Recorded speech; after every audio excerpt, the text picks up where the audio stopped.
Hi everyone, welcome back to another tutorial from Crazy Gamer.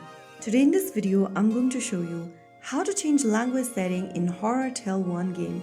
Changing the language in Horror Tale 1 is simple and can help you enjoy the game in your preferred language. Launch open Horror Tale 1 on your device and wait for the main menu to load completely. From the home page, tap on the settings icon on the right hand corner.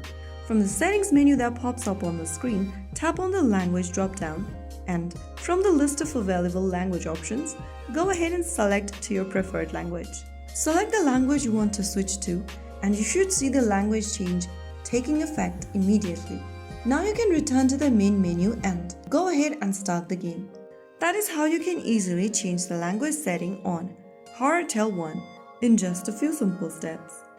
If you found the video helpful, don't forget to like, share and subscribe to our channel. I will be back again in the next episode. Thanks for watching.